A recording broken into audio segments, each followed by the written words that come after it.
Suritek ya. Oke, hari ini saya akan eh, tema sih dari Amsal 19 ayat 21 ya tentang rancangan manusia versus rancangan Tuhan. Tapi saya akan ada penekanan sedikit bagaimana kita bisa mengalami rancangan Tuhan dalam kehidupan setiap kita. Saya percaya Tuhan tuh kasih setiap kita yang namanya kapasitas ya. Dan seringkali kita nggak sadar seberapa besar sih kapasitas yang ada di dalam diri kita.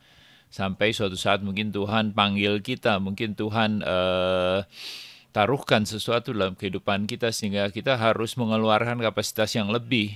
Tuhan mau stretch kita, terlebih di musim pandemi ini adalah sebuah musim yang menurut saya di mana Tuhan tuh betul-betul mau enlarge ya, memperbesar setiap kapasitas anak-anaknya. Karena di musim ini ada begitu banyak kesempatan untuk kita jadi berkat, untuk kita bisa jadi penyambung, jadi dutanya kasih Tuhan. Kita bisa menyatakan kebaikan Tuhan kepada begitu banyak orang di luar sana. Nah, hari ini saya akan bagikan dari ayat firman Tuhan. Ini dari satu raja-raja tentang kisah tentang Elia. Ya, mulai dari ayat yang ke-7 dengan ayatnya yang ke-16, cukup panjang ya. Sebentar, itu satu raja-raja 17 ayat 7 sampai 16 ya, teman-teman yang ada Alkitab bisa buka, tapi saya akan bacakan buat teman-teman, saya nggak screen share. Tetapi sudah berapa waktu sungai itu menjadi kering, sebab hujan tiada turun di negeri itu, maka datanglah firman Tuhan kepada Elia, bersiaplah pergi ke Sarfat yang termasuk wilayah Sidon, dan diamlah di sana. Ketahuilah aku telah memerintahkan seorang janda. Artinya Tuhan sudah bicara sama janda tersebut untuk memberi engkau makan. Sesudah itu ia bersiap lalu pergi ke Sarfat. Setelah ia sampai ke pintu gerbang kota itu, tampaklah di sana seorang janda sedang mengumpulkan kayu api. Ia berseru kepada perempuan itu, katanya, cobalah ambil bagiku sedikit air dalam kendi supaya aku minum. Ketika perempuan itu pergi mengambilnya, ia berseru lagi, cobalah ambil juga bagiku sepotong roti. Perempuan itu menjawab, demi Tuhan Allahmu yang hidup, sesungguhnya tidak ada roti padaku sedikit pun. I don't have it. Itu jawaban pertama kali perempuan itu. Kecuali segenggam tepung dalam tempayan dan sedikit minyak dalam buli-buli. Dan sekarang aku sedang mengumpulkan 2-3 potong kayu api, kemudian aku mau pulang dan mengolahnya bagiku dan bagi anakku, dan setelah kami makannya maka kami akan mati. Tetapi Elia berkata kepadanya, janganlah takut, pulanglah buatlah seperti yang kau katakan, tetapi buatlah lebih dahulu bagiku sepotong roti bundar kecil daripadanya. Dan bawalah kepadaku, kemudian barulah kau buat bagimu dan bagi anakmu, sebutlah Israel. Tepung dalam tempayan itu tidak akan habis, dan minyak dalam buli-buli itu pun tidak akan berkurang sampai pada waktu Tuhan memberi hujan ke atas muka bumi. Lalu pergilah perempuan itu dan berbuat seperti yang dikatakan Elia. Maka perempuan itu dan dia serta anak perempuan itu mendapat makan beberapa waktu lamanya. Tepung dalam tempayan itu tidak habis, dan minyak dalam buli-buli itu tidak berkurang seperti firman Tuhan yang diucapkannya dengan perantaraan Elia. Teman-teman tentu sudah tahu ya tentang kisah ini. Sebenarnya ada sebuah istilah yang hari-hari ini begitu sering terdengar di masa pandemi ini yang namanya kapasitas. Kita kan sering dengar ada kapasitas 25%, 50%. Ya, hari-hari ini sudah ada kelonggaran. Mall sudah bisa 50%, restoran sudah bisa 50%. Turun naik kapasitas itu. Nah, seringkali orang tuh memaksimalkan kapasitasnya bukan karena dia nggak bisa, tetapi nggak karena dia nggak mau. Ada istilahnya dalam bahasa Inggris dikatakan unable dan unwilling. Unable tuh nggak bisa, tapi unwilling tuh sebetulnya nggak mau. Contohnya suatu saat saya pernah makan di sebuah restoran. Saya pesan satu menu makanan. Di situ ada memang avocado salad. Saya nggak pesan itu, saya pesan yang lain. Tapi saya mau minta sedikit potongan irisan avocado di pesanan saya yang memang nggak ada begitu. Tapi pelayannya mengatakan itu nggak bisa, Pak. Ya, sebetulnya bukan nggak bisa. Kalau dia mau, itu bisa. Dia hanya tinggal ambil sedikit dan kemudian dia lakukan. Jadi seringkali orang tuh nggak bisa dimaksimalkan potensinya karena dia merasanya nggak bisa. Saya nggak bisa. Tetapi sebetulnya kalau kita mau cek lebih lanjut, sebetulnya dia nggak mau. Lebih sering kali orang. Karena dia sebetulnya juga nggak tahu kapasitas di dalam dirinya. Sebagian besar dari kita sebetulnya nggak punya gambaran seberapa besar kapasitas yang kita miliki, yang Tuhan taruh dalam kehidupan setiap kita. Tetapi seringkali kita menghambat ketika Tuhan mau meminta kita untuk melangkah lebih, untuk melayani lebih, untuk melakukan lebih. Di dalam pekerjaan pun sama ya. Ketika mungkin ada tuntutan untuk lebih begitu ya, kita merasanya saya sih nggak bisa, itu bukan bagian saya. Ya sebetulnya itu bukan nggak bisa, tapi lebih banyak ke unwilling, nggak mau mengeksplor dirinya, nggak mau lebih jauh. Nah di kisah ini dikisahkan tentang satu pribadi ya.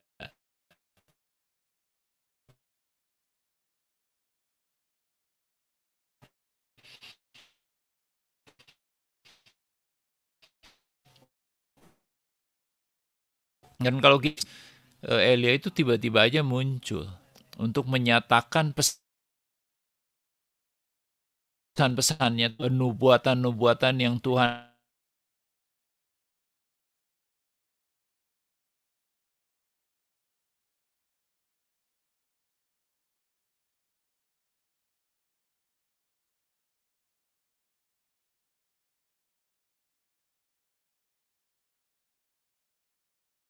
itu kita tahu kisahnya, dia sangat powerful, dia sangat dipakai Tuhan luar biasa, tapi saya percaya dia adalah satu pribadi yang sangat mendengar, ya dia tahu betul isi hatinya Tuhan.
seringkali orang-orang dijadikan sebagai penyembahan berhala yang namanya ketenaran, beken, masyur. Nggak heran kalau kita melihat sosial media orang-orang yang merasa dirinya sudah achieve sesuatu, ya mereka akan lakukan itu. Mereka akan pamerkan segala apa yang pencapaian mereka. Mereka tuh ingin dikenal, mereka ingin beken, mereka ingin viral. Itu adalah menjadi sesuatu yang menjadikan itu hal yang utama dalam hidup mereka. Dan mereka lakukan terus. Sedangkan kita tahu dalam 10 perintah Tuhan, Tuhan katakan jangan ada ilah lain. Engkau hanya boleh menyembah aku. Kita punya Tuhan yang cemburu. Dia nggak mau diduakan. Dia harus jadi utama dalam kehidupan setiap kita. Dan saat itu bangsa Israel sedang menyembah Baal. Menyembah dewa Baal dan Asyera. Baal dan Asyera itu melambangkan dewa kesuburan.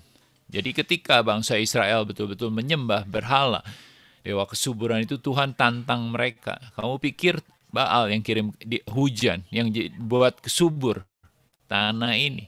Oke.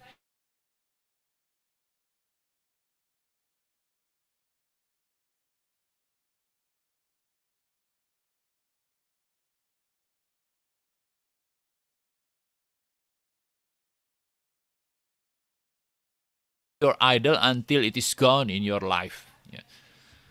Kita baru merasakan, oh ternyata tuh selama ini gue terlalu bergantung sama sesuatu. Terlalu mengutamakan sesuatu. Ketika itu hilang, kita seolah-olah kehilangan segalanya. Yang sebetulnya kita nggak kehilangan segalanya selama kita punya Tuhan.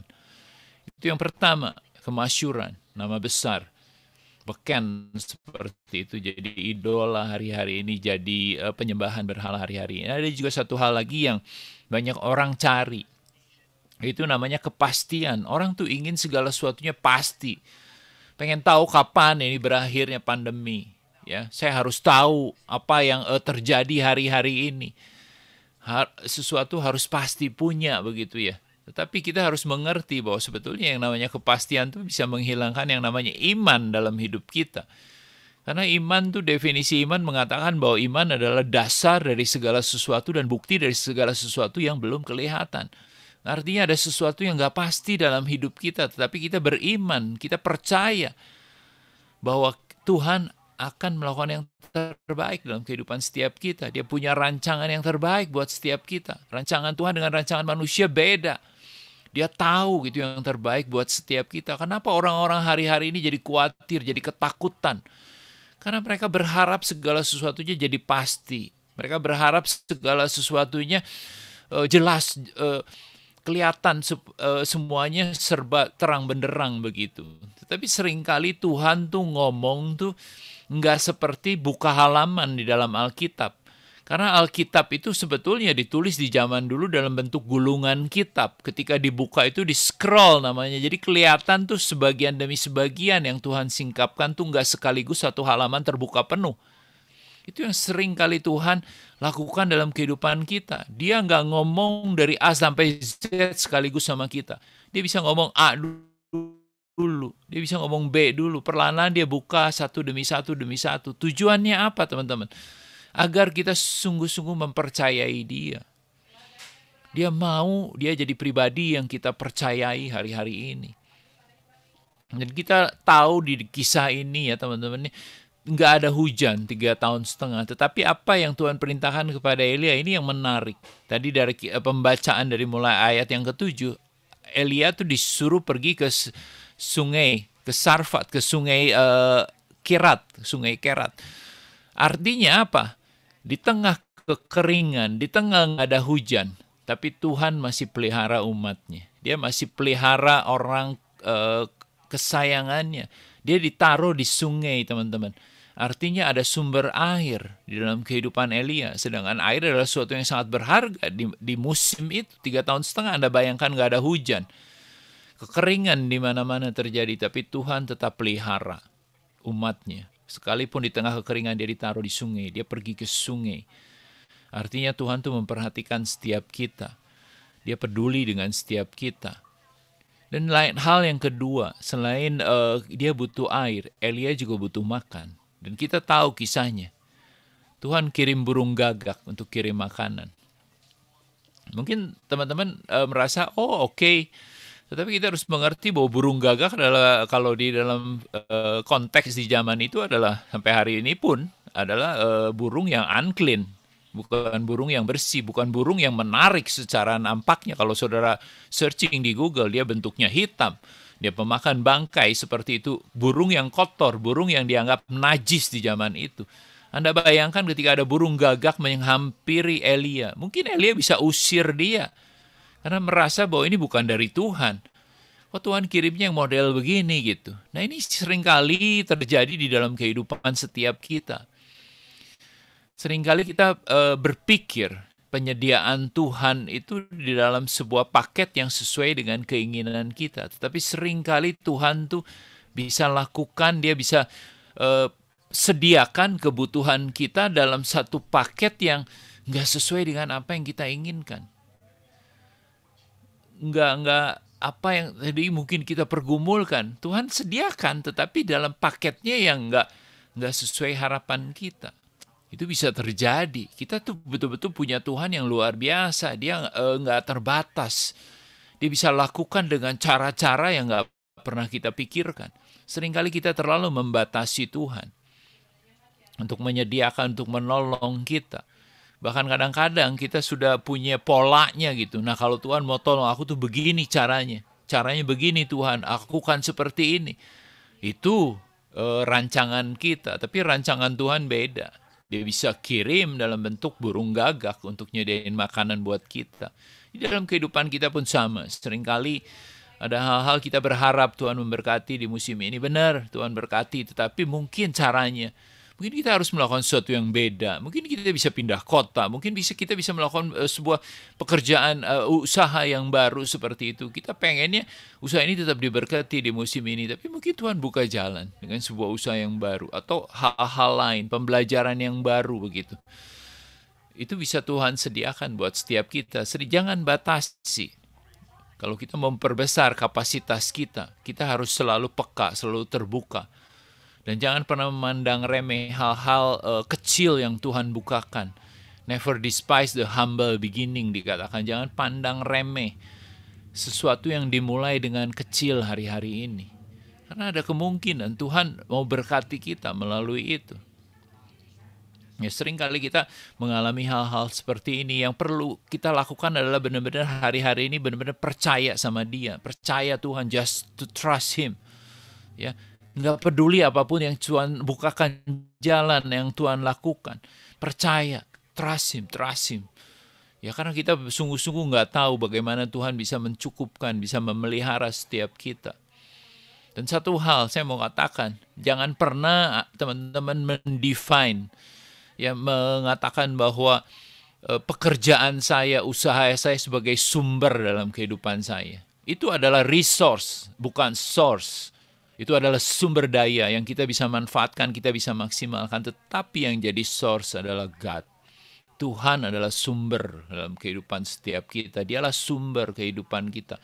Dia sumber penyediaan kita, Dia sumber sukacita kita, sumber segalanya dalam kehidupan kita.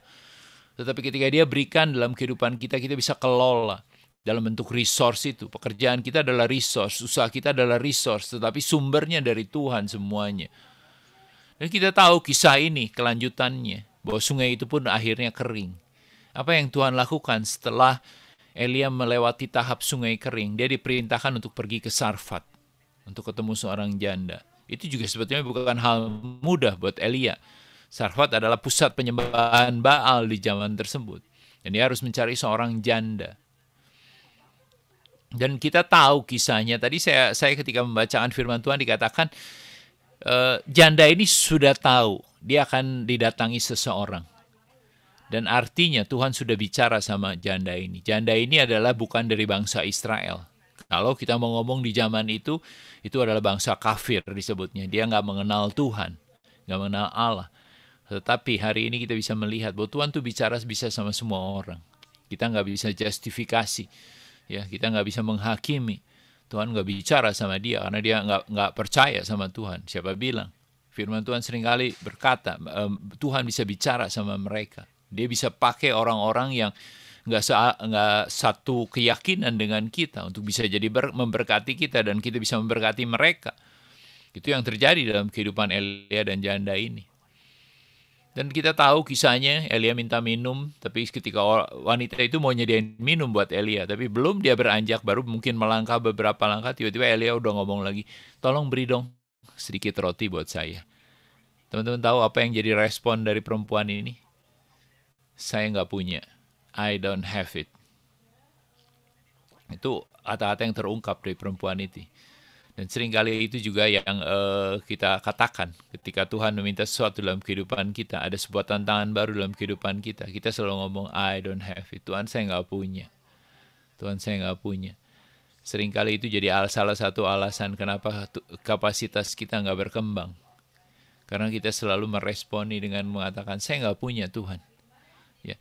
Coba bayangkan teman-teman, kalau hari ini kita bisa mengerjakan dalam hidup kita, kita bisa melihat dengan mata rohani kita apa yang kita punya hari-hari ini. Saya percaya ketika Tuhan meminta sesuatu, artinya kita punya hal tersebut. Cuman kita belum menyadari bahwa kita punya. Kita belum menyadari bahwa sebetulnya ada kapasitas yang masih bisa dikembangkan dalam kehidupan setiap kita. Saya percaya Tuhan gak pernah minta dalam kehidupan kita sesuatu yang gak ada dalam diri kita. Kalau dia ngomong, minta sesuatu ketika dia perintahkan Musa, Musa selalu beralasan, saya gak pintar ngomong, saya beginilah, saya begitulah. Tuhan hanya katakan apa yang ada di tanganmu. Sebuah tongkat Tuhan, dengan tongkat itu Tuhan bisa pakai apapun dalam kehidupan setiap kita. Saya percaya ketika kita diminta sesuatu, artinya kita pasti memiliki. Tapi tantangannya bagaimana kita tahu bahwa kita punya. Ya. Sebenarnya perempuan ini mengatakan, saya nggak punya roti. Saya cuma punya sedikit tepung, punya minyak, sedikit minyak. Cuman itu aja. Artinya, dia punya air, karena dia mau kasih minum Elia, dia punya tepung, dia punya minyak. Coba teman-teman searching di Google. Kalau kamu punya minyak, tepung, flour, punya oil, punya water, ya. Di Google Anda searching, apa yang kita bisa buat dengan 3 komponen tersebut? Anda bisa buat quick flat breads, Anda bisa buat olive oil breads. Banyak hal yang kita bisa lakukan dengan 3 ingredients tersebut. Tetapi seringkali sayangnya kita komplain sama Tuhan. Tuhan, saya nggak punya, we don't have it. Ya.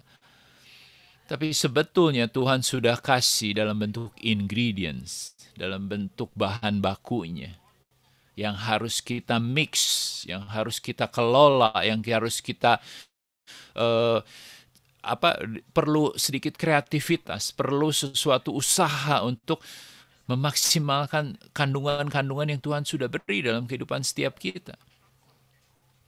Tuhan tuh mau hari-hari ini kita terbuka mata kita dengan apa yang kita miliki di dalam diri kita. Ada begitu banyak treasure, harta-harta yang belum tergarap dengan baik di dalam hidup kita. Ada hal-hal yang Tuhan mau lakukan lebih dalam kehidupan kita. Dan saya mau katakan kalau bicara tentang kapasitas itu bicara tentang prioritas. Dan dari kisah ini kita melihat, ya, apa yang diperintahkan Pak Elia kepada janda ini, oke, kalau punya tepung, punya oil, punya air, buat roti. Tapi kasih aku dulu, ya, nanti kamu belakangan. Ini adalah sesuatu yang nggak make sense. Mungkin perempuan ini pulang ke rumah, dia olah semua yang dia punya, tepung, minyak, air. Dia lagi bikin roti, anaknya datang, dia punya anak perempuan. Dia akan tanya, Mah, ini lagi bikin roti ya, buat kita makan. Iya, betul nak, tapi bukan buat kita. Tapi tadi ada seseorang, ada yang menyuruh Mama untuk buat roti ini, nanti setelah jadi, Mama harus kasih sama dia dulu. Itu sesuatu yang nggak make sense. Ya. Tapi yang namanya iman tuh selalu nggak make sense, nggak masuk akal. Di musim-musim seperti ini kadang-kadang Tuhan minta kita melakukan sesuatu yang nggak masuk akal. Nggak mungkin Tuhan, nggak bisa Tuhan. Kondisi lagi begini, lagi susah, lagi sulit. Nggak mungkin. Tapi saya percaya kapasitas kita untuk menerima dari Tuhan, itu sangat ditentukan oleh bagaimana kapasitas kita untuk memberi. Kapasitas kita untuk menerima sesuatu dari Tuhan tergantung ketika kita mau memberi enggak di musim-musim seperti ini. Kita kadang-kadang diminta Tuhan untuk memberi sesuatu hal yang nggak make sense di musim-musim ini. Kenapa saya harus bantu orang? Saya juga masih dalam kondisi terjepit. Saya juga masih dalam kondisi kesulitan seperti itu. Tapi saya percaya Tuhan itu sedang mau mengembangkan kapasitas. Tergantung dari kemauan kita. Kapasitas kita untuk memberi. Sekali lagi saya mau katakan, faith itu doesn't make sense. Yang namanya iman tuh sering kali nggak masuk akal.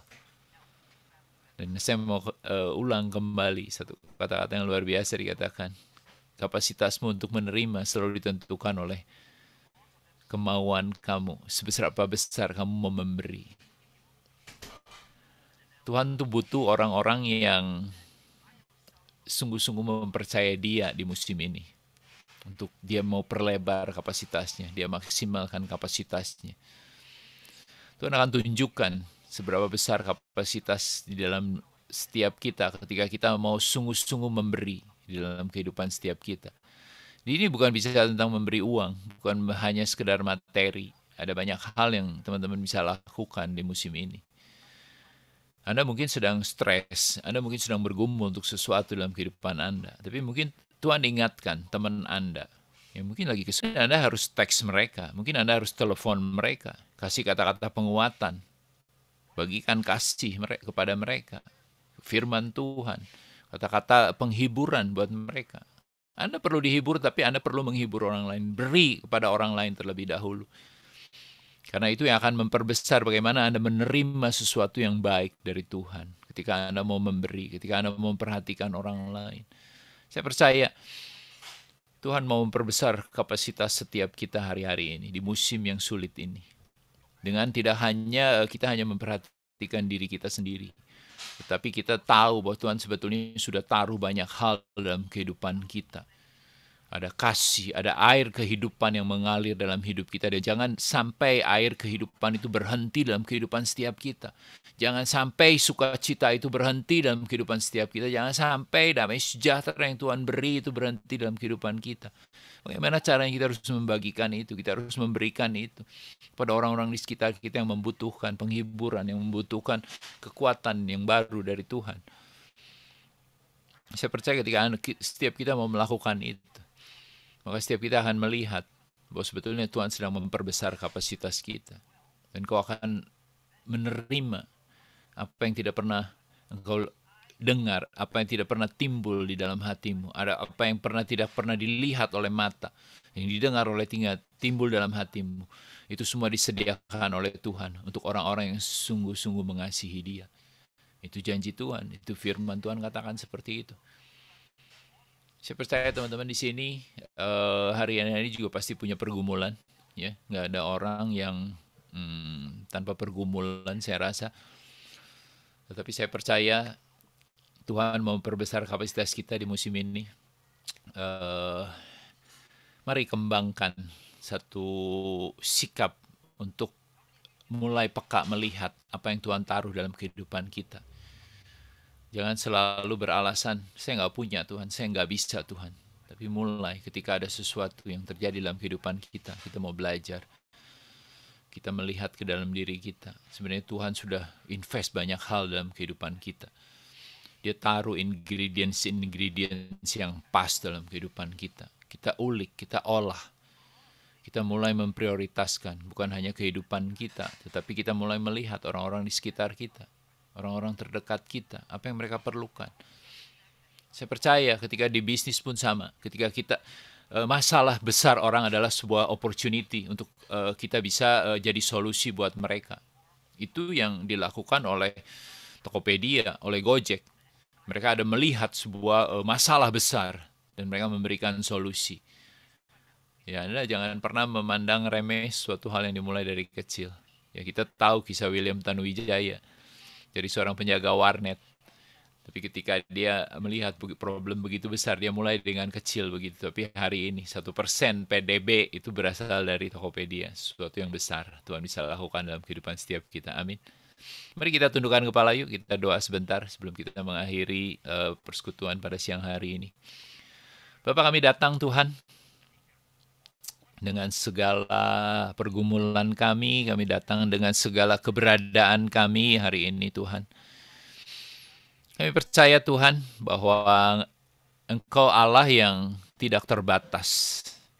Kau punya supply yang tidak terbatas. Kau punya kuasa yang tidak terbatas. Kau punya segalanya Tuhan. Kaulah sumber buat kami Tuhan. Kami mau datang hari ini Tuhan. Mari celikan mata rohani kami Tuhan. Untuk kami melihat bahwa ada begitu banyak hal yang sudah Tuhan taruhkan dalam kehidupan kami. Ajar kami Tuhan untuk memprioritaskan Engkau lebih dari segalanya. Ajar kami Tuhan untuk mulai kami mau memberi buat orang-orang di sekitar kami, perhatian kami, kata-kata penguatan, penghiburan, apapun yang kami bisa Tuhan, kami mau lakukan Tuhan. Karena kami percaya Tuhan di musim ini Tuhan mau perbesar kapasitas setiap kami. Kami berdoa secara khususnya untuk teman-teman kami Tuhan di Suritek ya Bapa. Apa menjadi pergumulan mereka ya Bapa. Mari Tuhan, Kau yang jamah hati mereka. Dalam siang hari ini Allah Roh Kudus yang tidak terbatas itu mulai berbicara dengan lembut kepada mereka. Satu persatu Tuhan jamah, satu persatu ya Bapa. Taruhkan dalam hati mereka bahwa Tuhan itu baik, bahwa Tuhan itu setia dengan setiap janjinya. Apa yang tidak pernah dilihat oleh mata, tidak pernah didengar oleh telinga, apa yang tidak pernah timbul dalam hati mereka, Tuhan sudah sediakan buat setiap orang yang sungguh-sungguh mengasihi Engkau ya Bapa. Mari Tuhan, mari terus perbesar kapasitas setiap kami di dalam kehidupan kami.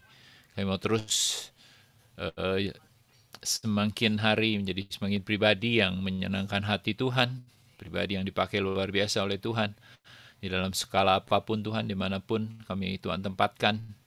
Kami percaya bahwa Tuhan menyertai setiap kami. Terima kasih Tuhan. Hanya dalam nama Tuhan Yesus kami sudah mengucap syukur. Haleluya.